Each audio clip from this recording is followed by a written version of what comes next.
욥기 3장 20절부터 26절까지입니다.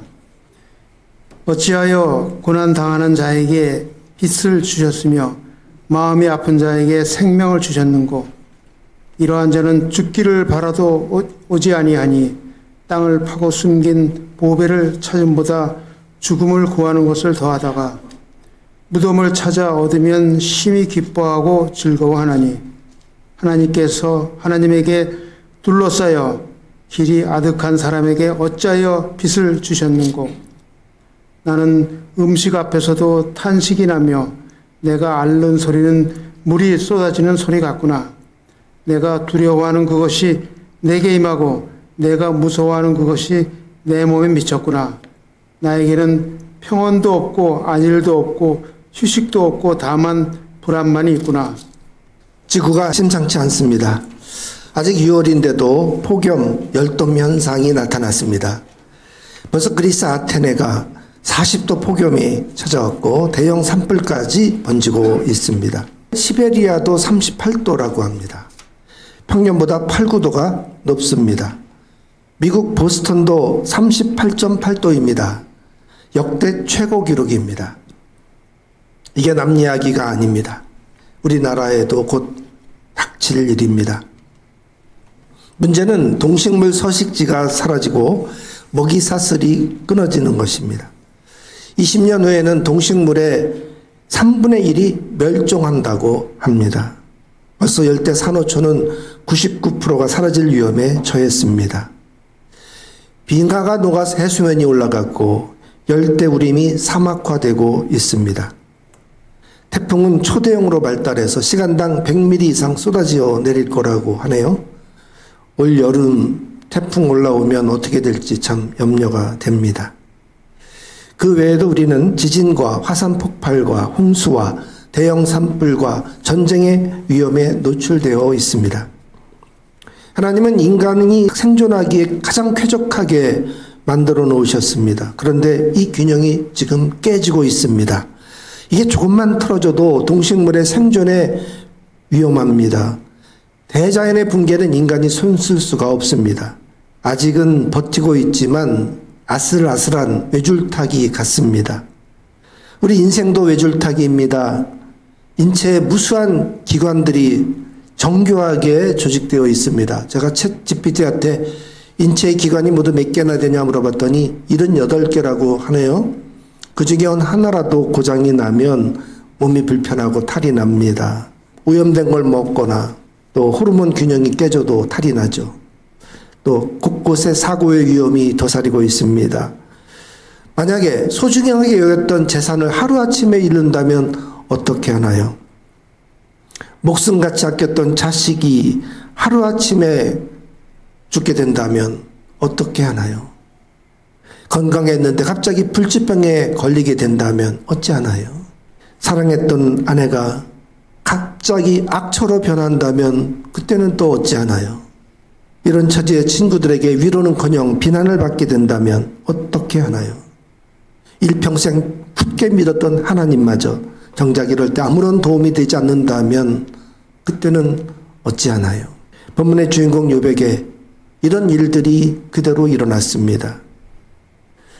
욥은 최고의 부자였습니다. 그런데 하루아침에 재산을 잃었습니다. 도적죄가 쳐들어와서 칼로 그 종들을 다 쳐 죽이고 소 1,000마리와 암낙이 500마리를 빼앗아 갔습니다. 다른 목장에서는 하늘에서 불이 떨어져서 양떼 1,000마리와 목동들을 다 불살랐어요. 또 다른 도적자가 쳐들어와서 낙타 3,000마리를 빼앗아 갔습니다. 같은 날 아들 7과 딸 3을 잃었습니다.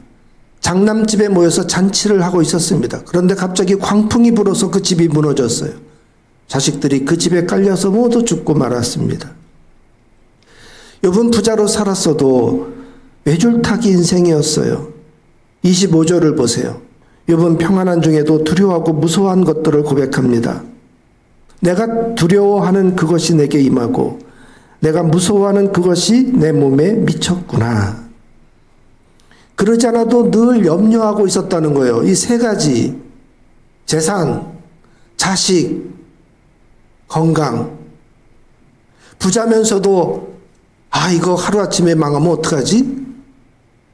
자식들을 열어놔 두고 있었는데도 이 자식들이 하나님께 죄를 범하다가 하루아침에 죽으면 어떡하지? 그래서 아이들이 모여서 뭔가 잔치를 벌이면 혹시 부지 중에 지은 죄라도 있을까봐 하나님 앞에 제사를 드려서 그 자녀들의 죄를 속하게 하려고 늘 해왔어요.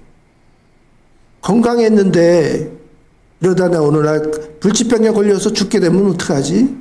이런 걱정을 하고 있었다는 거예요. 그런데 그 염려했던 것들이 현실로 진짜로 하루아침에 들이닥쳤습니다. 욥기는 극단의 상황까지 내몰린 의인이 고통당하는 문제를 풀어갑니다. 하나님이 이런 일에 모르는 체 하시는 것 같지만 그렇지 않다는 거죠. 욥은 큰 충격에 슬픔을 이겨내기 어려웠습니다. 그런데도 첫 번째 이런 뉴스를 들었을 때 이렇게 반응을 해요. 1장 21절에 보면 빈손으로 태어났으니 죽을 때도 빈손으로 돌아갈 것입니다. 주신 분도 여호와이시고 걷어가시는 분도 여호와이십니다. 그러니 저는 여호와의 이름을 찬양합니다. 이러는 거예요. 끝까지 그 믿음을 잃지 않고 의연하게 대처했어요. 그런데 이런 모습 공감하기 어렵습니다. 누가 이걸 따라하겠어요? 이게 너무 충격이 크다 보니까 자기에게 닥친 일을 실감하지 못하고 있는 것 같아요. 이 정도 재앙은 견디기 어렵습니다. 그 첫 반응은 의연해 보였지만 시간이 지날수록 그에게 슬픔과 고통은 점점 더 짙어질 것입니다. 엎친 데 덮친다고 이번에는 욥의 발바닥부터 정수리까지 온몸에 악성 종기가 나기 시작했습니다. 궤양성 피부병이죠. 온몸에 진물이 나고 고름이 차면서 가려운 거예요. 정신적인 충격을 받으면 제일 먼저 면역력이 약해져요. 그리고 그 반응이 피부에서부터 제일 먼저 나타납니다. 입으로는 하나님을 찬양했지만 그 몸은 너무 힘든다는 것을 그렇게 표현하고 있는 거예요. 그 몸은 견뎌내지 못하고 피부병을 보였습니다. 욥은 잿더미에 앉아서 옹기 조각으로 가려운 데를 긁고 있었어요. 우리 피부병 환자들 이야기 들어보면 잠잘 때도 하도 긁어가지고 아침에 일어나면 이부자리가 피로 얼룩져 있다는 거예요. 그래서 두꺼운 장갑을 끼고 잔대요. 그래도 긁으니까 가족들에게 침대에다가 두 손을 묶어달라고 한다는 거예요. 얼마나 괴롭겠어요. 쉬지 않고 가려운 거는 정말 견디기 어려워요. 욥의 아내가 무너지지 않는 이런 남편을 보고 독하게 말합니다. 당신이 그러고도 자기의 온전함을 지키려고 하냐? 차라리 하나님을 욕하고 죽어라. 욥의 아내가 받은 충격과 슬픔은 훨씬 더 컸을 거예요. 그러면 부부간에 이게 서로 위로가 돼야죠. 그런데 욥의 부부는 이 감정을 서로 나누지 못한 것 같아요. 아내로서는 꼿꼿한 그 남편이 너무나 원망스러울 것이었어요. 그래서 하나님을 욕하고 죽으라는 거는 사실은 본심은 아니죠. 너무 부하가 치미니까 그런 말을 뱉어내고 만 거예요. 그러나 한 번 뱉은 말은 거둬들일 수가 없습니다. 사실 욥의 태도는 부부싸움을 불러들일 만했죠. 욥기에서 욥의 아내가 악초로 나오지만은 이 정도 재앙에 그런 반응은 사실은 정상 반응이에요. 그러나 좀 지혜롭지는 못했습니다. 욥과 그 부부의 관계는 파탄이 나게 되었죠. 욥은 이 선을 넘은 아내를 그렇게 크게 탓하지는 않아요. 그저 어리석은 말이라고 대꾸를 합니다. 그리고 하는 말이 우리가 하나님께 복을 받았는데 뭐 재앙도 받을 수 있는 거 아니냐. 이 정도 대꾸를 했어요. 욥은 아내의 독한 저주에도 무너지지 않았습니다. 욥의 소식을 듣고 세 친구가 찾아왔습니다. 죄를 뒤집어 쓰고 흉악한 몰골로 되어 있는 욥을 알아보지 못했어요. 한참 후에야 욥을 알아봤습니다. 친구들은 슬픔을 이겨내지 못하고 같이 소리내어 울었어요. 겉옷을 찢고 티끌을 공중에 날리면서 같이 그 죄를 뒤집어 썼습니다. 일주일 동안 밤낮이나 함께 땅바닥에 주저앉아 있었어요. 욥이 당하고 있는 고통이 너무나 처참하여서 누구도 한마디 말을 꺼내는 사람이 없었습니다. 이 정도 친구가 또 어디 있겠어요. 최고의 위로는 말보다는 함께 있어주는 거예요. 일주일 동안 같은 몰골로 그 친구 곁에 땅바닥에 주저앉아 있어줬던 그게 욥에게 얼마나 큰 힘이 됐겠어요. 드디어 일주일 만에 욥이 이제 첫 마디를 꺼내기 시작합니다. 그게 3장 1절이에요. 우리 개역 성경보다 세번역이 좀 실감 나가지고 제가 세번역으로 3장 1절 읽어보겠습니다. 드디어 욥이 말문을 열고 자기 생일을 저주하면서 울부짖었다. 우리 성경에 그냥 생일을 저주했다고 돼 있는데 세번역에는 생일을 저주하며 울부짖었다는 거예요. 비로소 욥이 정상 반응을 보이기 시작한 거죠. 친구들의 위로가 내면에 깊숙이 묻어두었던 그 참았던 감정이 한꺼번에 끄집어내서 폭발시킨 거예요. 3장 11절부터 어찌하여라는 독백을 쏟아냅니다. 이게 12절에도 있고요. 본문의 20절과 23절에도 어찌하여가 이어져요. 태어날 때 죽었어야 했다는 거죠. 17절, 18절, 19절에는 차라리 여기보다는 지옥이 더 낫겠습니다 하는 말들이에요. 여러분, 차라리 죽는 게 낫다면서 이 땅에서 고통받는 사람들을 대표하고 있습니다. 왜 하나님이 침묵하고 계시냐고 격렬하게 항의하는 거예요. 1960년 심리학자 큐블러-로스가 이 시한부 선고받은 환자들을 대상으로 그들의 심리 변화를 연구했어요. 당신은 고칠 수 없는 암입니다. 이렇게 통보해 줬을 때 첫 번째 반응은 부정하는 거예요. 내게 그런 일이 일어날 수 없다는 거지. 내가 술, 담배도 안 하고 이렇게 착하게 살았는데 내가 왜 암에 걸리냐고 받아들이지 않는 거예요. 두 번째 단계는 화를 내는 거예요. 그 다음에 세 번째가 타협입니다. 병을 고쳐주시면 이렇게 저렇게 하겠다고 초능력자인 신에게 협상을 합니다. 그러다가 네 번째 단계는 깊은 영적인 침체를 겪고 우울해져요. 억울해하는 거죠. 슬퍼하는 거죠. 그리고 마지막 단계는 수용입니다. 받아들여요. 자기에게 일어난 일을 그대로 받아들이고 평안을 찾습니다. 겉으로는 평안하게 보이지만 너무나 연약한 상태인 거죠. 욥은 처음에 하나님을 부인하거나 저주하지 않았습니다. 맞서지 않았습니다.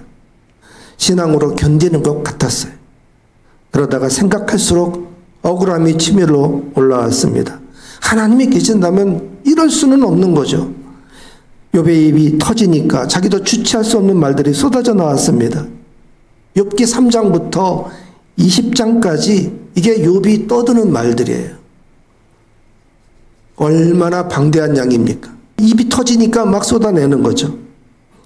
이유를 알면 이걸 견딜 수 있겠는데 이걸 모르니까 답답한 거예요. 그런데도 여전히 하나님은 침묵하고 계십니다. 점점 더 울분이 커지는 거죠.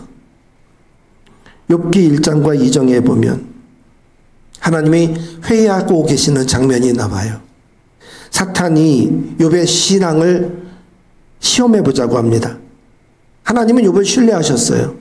하나님은 사탄의 의심을 깨려고 욥의 재앙을 허락하십니다. 그러니까 욥에게 일어난 이 모든 재앙은 하나님의 관리 감독하에 이 사탄이 저지른 일들이에요. 그러나 천상에서 일어난 일을 이 땅에 있는 인간이 그걸 어떻게 알 수 있겠습니까? 심지어 의인이 고통당하는 문제에 하나님이 끔찍도 하지 않고 무반응이십니다. 안달이 나는 건 인간이죠. 욥은 몸부림치면서 하나님의 이 가혹한 무반응에 도전하고 있습니다.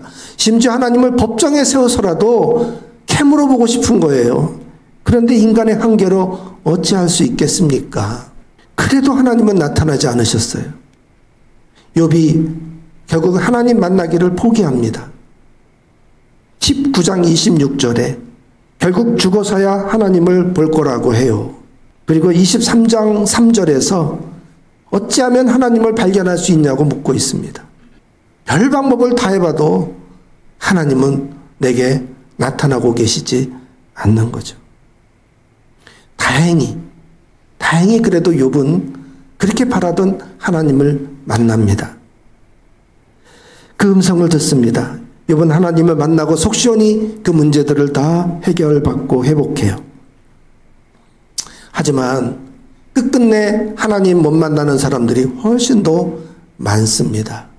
외줄타기 인생에서 삐끗하면 오늘 본문 24절처럼 밥도 못 먹어요. 음식이 입에 들어가지 않아요. 25절처럼 두렵고 무섭습니다. 26절에는 세 가지가 없어요. 평온도 없고 안일도 없고 휴식도 없습니다. 오직 있는 거는 불안만 있다는 거예요. 그 인생에 하나님 나타나주면 얼마나 좋아요. 근데 끝끝내 하나님 나타나지 않아요. 이럴 때 하나님이 계신 것만 알아도, 그저 한마디 하나님의 음성만 딱 들어도 막혔던 가슴이 뻥 뚫리는 것 같았을 건데, 하나님은 왜 안 계신 것 같이 가만히 계실까요? 소설가 박완서 씨가 25살 된 아들을 잃었어요. 한 말씀만 하소서. 그런 일기에 신에게 간절히 요청하는 내용이 있어요. 어떤 말이든 좋으니까 그저 한 말씀만 해주세요. 그러면 자식을 잃으니 어미의 고통이 좀 달래질 것 같습니다. 한 거죠. 왜 하나님은 여간에서 당신의 정체를 드러내지 않으실까요? 그 비밀은 바로 하늘의 천상회의에 있습니다. 하나님이 욥의 믿음을 테스트하고 계셨기 때문에 당신을 감추고 계셔야만 했어요. 그렇다고 믿음이 좋아가지고 욥에게 나타나신 것 아니에요. 믿음이 없어서 대부분의 사람들이 하나님을 못 만나고 있는 거 아닙니다. 욥기는 저 천상에서 벌어지고 있는 일들을 우리에게 분명하게 보여주고 있습니다. 이 세상만 있는 게 아니에요. 들리지 않고 보이지 않아도 하나님이 계신 영적 세계가 있습니다. 여러분, 이 세상과 저 영적 세계가 이렇게 이중으로 겹쳐 있는 거예요. 하나님 우리가 보이지 않고 하나님 음성 들리지 않아도 하나님은 불꽃 같은 눈동자로 우리를 살피고 계십니다. 그리고 그 하나님이 우리가 믿음으로 이겨내도록 응원하고 계신 거예요. 그게 우리가 알 수 없을 뿐이지 그렇게 되어 있어요. 38장에서 하나님이 드디어 나타나십니다. 그 바라던 하나님이 나타나셔서 대뜸 하시는 말씀이 욥을 꾸짖으세요. 거꾸로 질문하십니다. 욥이 이제까지는 막 질문을 쏟아냈는데 오히려 하나님이 묻고 계신 거예요. 내가 누구이기에 무지하고 헛된 말로 내 지혜를 의심하느냐? 이제 대답해봐라. 내가 이 땅에 기초를 놓을 때 내가 거기 있기라도 했느냐? 하나님의 질문이 이어지는데 다 욥이 꼼짝 못하고 아니요 이렇게 할 수밖에 없는 질문을 하고 계셔요. 욥이 너무나 연약한 피조물인 거를 네가 좀 알라는 거죠. 너는 창조주가 아니야. 네가 벌어지는 일들을 이렇게 저렇게 핸들링할 수 있는 입장이 아니잖아. 너는 그저 당하면 당해야만 되는 피조물이야. 그러시는 거예요. 굉장히 서운한 말씀들이에요. 그런데 욥이 하나님이 말씀하신 그 자체로, 하나님을 배웠다는 그 자체로 빛을 봅니다. 그 하나로 모든 게 다 해결되는 거예요. 욥이 그 많은 질문을 했어도 그 답을 듣지 못했습니다. 단지 하나님이 나타나셨을 뿐입니다. 꾸짖는 말씀이어도 욥에게는 하나님을 마주한 것만으로도 충분했습니다. 잿더미에 앉은 욥이 이렇게 고백합니다. 내가 죽게 되어 귀로만 듣기만 하였었더니 이제는 눈으로 주를 배움나이다. 이것으로 욥의 고통이 해결되었습니다. 우리도 예배를 통해 살아계신 하나님을 뵙기 원합니다. 하나님 앞에 있기만 해도 이 세상의 모든 슬픔과 고통들은 녹아져 내립니다. 하나님의 세계, 이 영적인 세계가 분명합니다. 하나님의 음성이 들리지 않고 하나님이 내 눈에 나타나 보이지 않는다고 내가 이제까지 믿고 있던 이것이 헛것이 아닌가 의심할 만하지만 너무나 분명하게 하나님이 계셔요. 하나님이 분명하시니 지금 내 앞에 하나님이 계시다고 믿으십시다. 믿으시기 바랍니다. 그 믿음으로 견뎌내다 보면 하나님을 만나게 됩니다. 어제 그젠가요? 제 아내가 갑자기 오른쪽 어깨가 낫다는 거예요. 기도원에 갔다 왔거든요. 갈멜산 기도원에 갔다 왔는데 계속 팔이 아프다고 그러는데 뭐 어떻게 해줄 수가 없잖아요. 기도하고 왔는데 기도하다가 뭔가 시원한 게 있어가지고 이게 풀렸다는 거예요. 그러더니 오늘 아침에도 제가 확인해 보니까 뱅글뱅글 잘 돌아가더만. 그래서 제가 그랬어요. 간증하라. 간증하면 하나님이 뜨끔해가지고 고쳐주신다. 미리 앞서서 믿음으로 감사하고 막 고백하면요, 하나님이 급해지셔요. 순발력 있게 나타나셔서 문제를 풀어주실 때가 많아요. 우리의 간증을 통해서 하나님 영광 받으시잖아요. 그러니까 자꾸 이루어지지 않은 건데도 이루어졌다고 막 뻥을 치면서 간증하는 거예요. 그게 좀 우매한 믿음인 것 같은데 그럴 때가 많더라고요. 숨어있는 하나님을 우리가 등장시키려면 자꾸 떠벌리는 거야. 자꾸 하나님 영광을 돌리고 하나님이 나타나시게끔 간증하는 거예요. 하나님 체험하게 됩니다.